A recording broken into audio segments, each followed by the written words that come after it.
First one, connecting to your joy. What basically this means is we need to define joy, because it's not what you may think. Joy is not a state of being when we're feeling good. I said it again, joy is not the state of being when you're feeling good. Joy can actually be felt when you're feeling miserable and horrible and bad.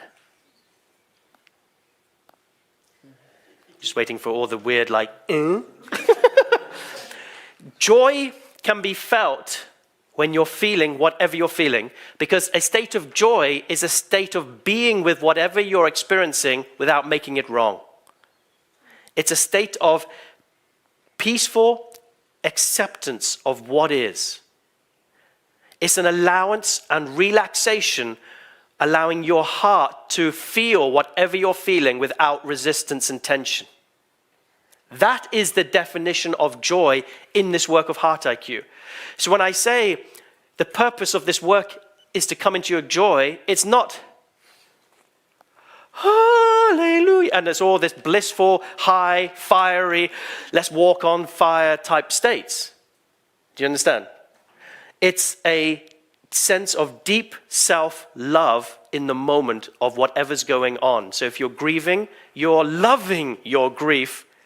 Not, oh my God, I love my grief so much. Oh, yay, grief. It's not that quality at all. It's not, I'm happy with my grief. It's, I'm with my grief. I'm connected with my grief. I'm allowing my grief. And when you allow and you connect with these emotions, these ranges, these parts of you, it's intrinsically joyful in that it just feels alive.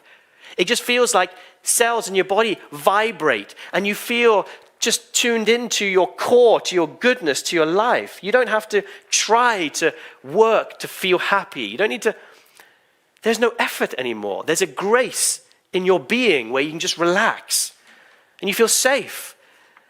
And you feel life has your back, even though things around you are falling apart, and you're like a candle in a hurricane, where everything outside of you seems to be trying to blow you out, and yet you're okay with it all. Not because you're in denial, not because you're disconnected, you're letting it all move through you, you're feeling it all, you're connecting with it all, and yet you're not disturbed to your core by it.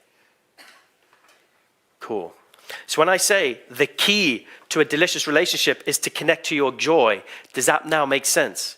Is that most people use relationships as a means to feel something that they can't access on their own. So it's like, you need to give me so I can feel this way over here, because I can't access what I need to feel over here without you. Yeah? So that is not you connecting to your joy. That is you using another to feed and to compensate for the very parts that are not activated in you, so you don't have to look at them and activate them yourself. That's not you connecting to your joy. So connecting to your joy is taking responsibility that you're not in a relationship to give them joy, or for you to take joy from them to activate yourself. You're in the relationship to activate self, and to have that be all of you, to dare to share all of you in a relationship, and trust that the two of you doing that will feel really wonderful, and you'll have a great life together. So the focus is more on your own activation and using each other to support each other in our own journey towards that. Clear? Cool. That's part one. Connect to your joy. Safety comes out of you loving and being with and allowing so much of you that no matter where your partner goes in their energy, their emotion, their wildness, their rawness, their total hugeness, you can hold. This is what creates safety, is the capacity for you to know these places within yourself so well that others who show up in these wild, crazy, what might be seen as crazy ranges are totally okay, that you can love yourself and your partner no matter where they go That you create this unconditionally loving space. That's what creates safety.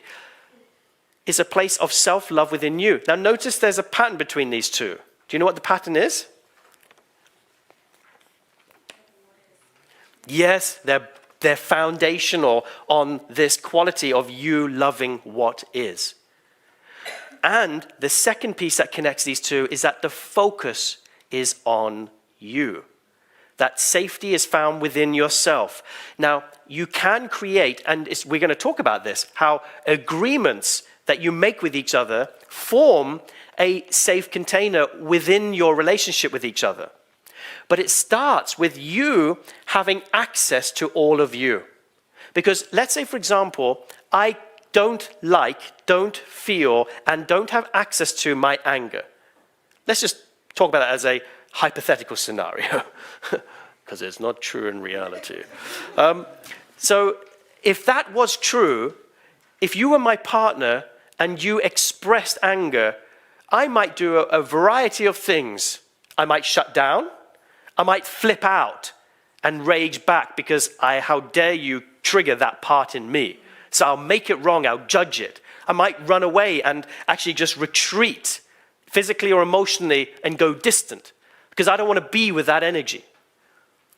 Every single one of those things I've just shared creates a lack of safety. Because the other person, my partner in this case, cannot be in her anger in my presence without meeting a wall of tension and conditionality. Is this making sense? Yes.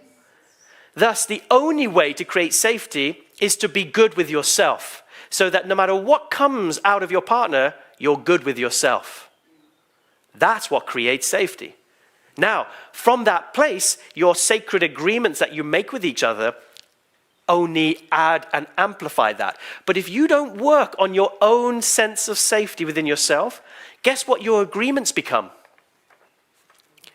A contract to avoid pain and to avoid your insecurities.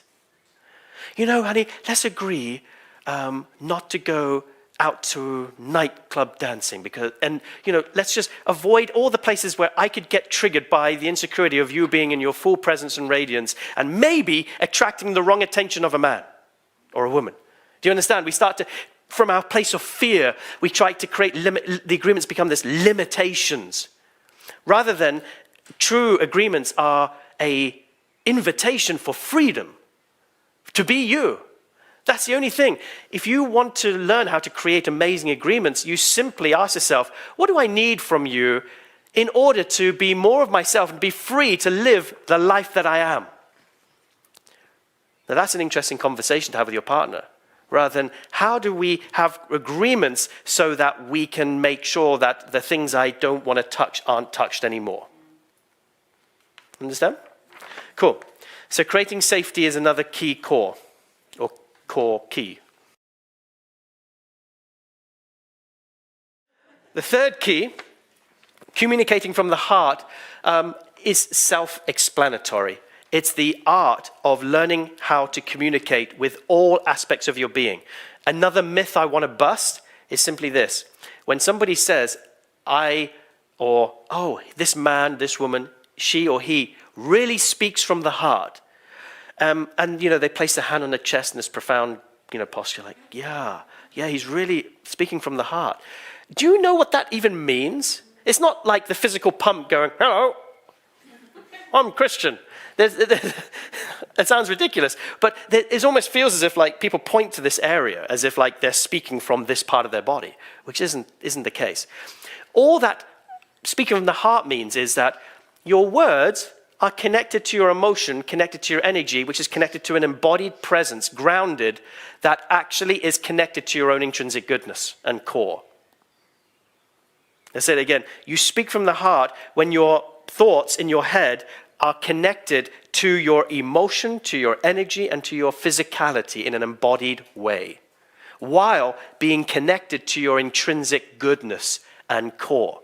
And I say it again, while being connected to your intrinsic goodness and core. You can be embodied, connected in your energy, in your emotion, but you could be collapsing in your pain body and you're in your unworthiness and you don't realize your own goodness, disconnected from source, and you won't be speaking from your heart. Therefore, it is possible for somebody to speak with deep, rich, raw emotion and be totally disconnected from their heart. In other words, their emotion does not indicate heartfelt presence. The ingredient that makes a heart sharing is your connection to your intrinsic goodness. It's your source connection. It's your knowing of your own value and worth while feeling your physical body, emotion, and energy. It's all of that locked in and combined. So far, so good? Yeah. And this is often missed. This is often missed. So when we say one of the key ingredients to a successful relationship, again, we're following the pattern of it has to start with you finding your own value. You knowing your worth and not needing another to spoon feed you with compliments so that you feel good, because on your own, without them in your life, you would be nobody. So when you start to need others to make you feel your own goodness, you are now in an energetic deficit with them, and you are now no longer heart connected. You are borrowing their heart for your benefit. You're not directly connected, you're doing this. You're going through them. And it creates an energetic deficiency that makes it very, very hard to feel juice in your connection. So far, so good? So learning actually how to communicate, to share from that heart-centered place of you feeling your juice, you feeling your value, you feeling your connection is critical. Being responsive. How many of you know what this means? I do. Okay, there's one responsive person. Great, nice. Responsiveness, again, the danger here is to think this is a technique, as if like, I just need to do that when somebody shares. Or perhaps somebody gives me a compliment and I go, oh, thank you, that really landed, that feels so good. As if like I learned that. Like, yeah, I learned in this retreat that when my partner tells me that they love me, I have to say, oh, I have to start with this sound. Ooh, ooh, wow. And it starts to like, what are you talking about? So this is what I mean about that there's no technical aspects here. Responsiveness is you daring to allow your body to spontaneously share how it's been touched by another.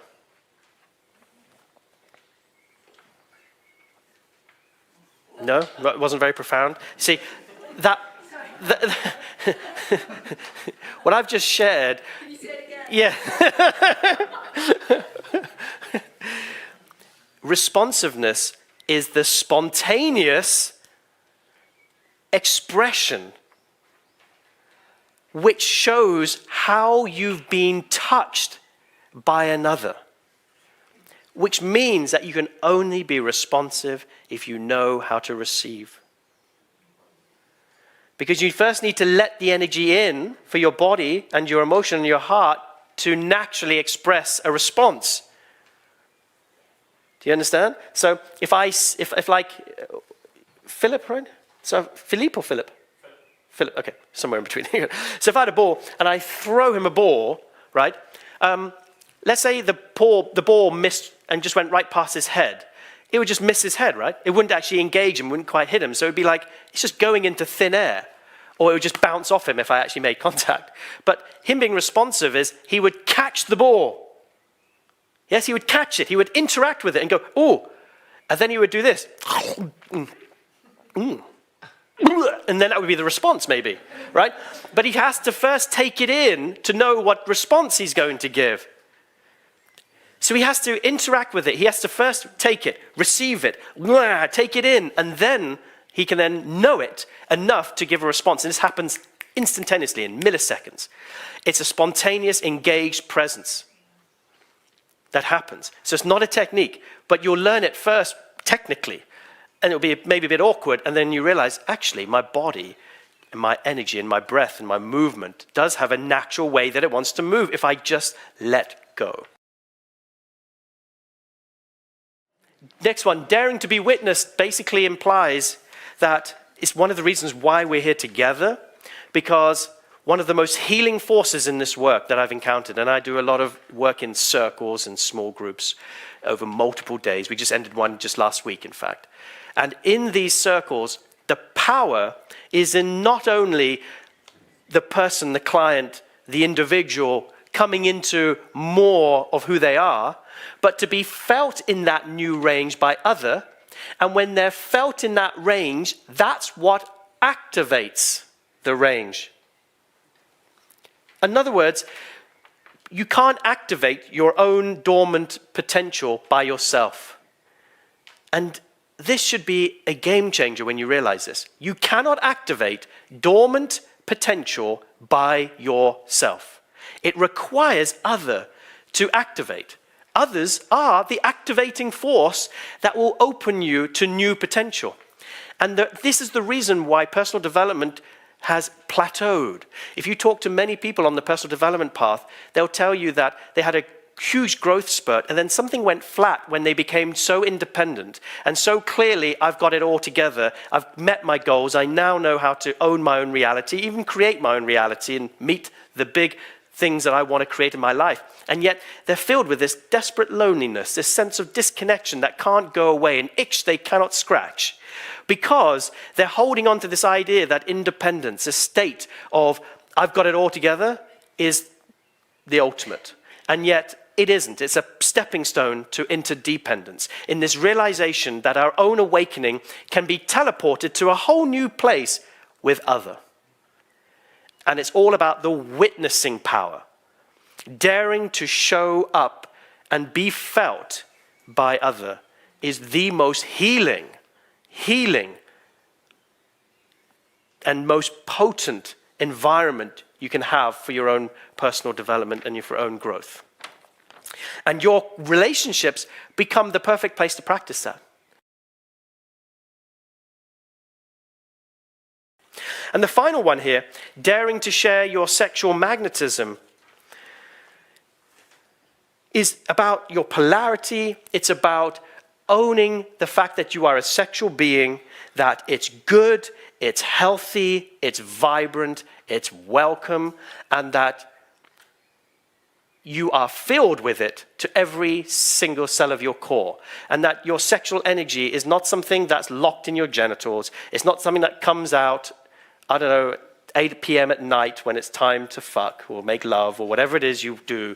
That is not something you lock away and only comes out in certain times, or it's when tension builds and you suddenly realize I need to jerk off to get rid of the tension, or whatever it is.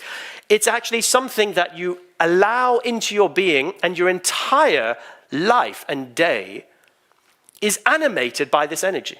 Everything that you do is created by it. It's felt by everybody. It's something you share abundantly. It doesn't mean you're being unfaithful, because it's not about being sexual. It's about realizing that this is your life force, your creative force.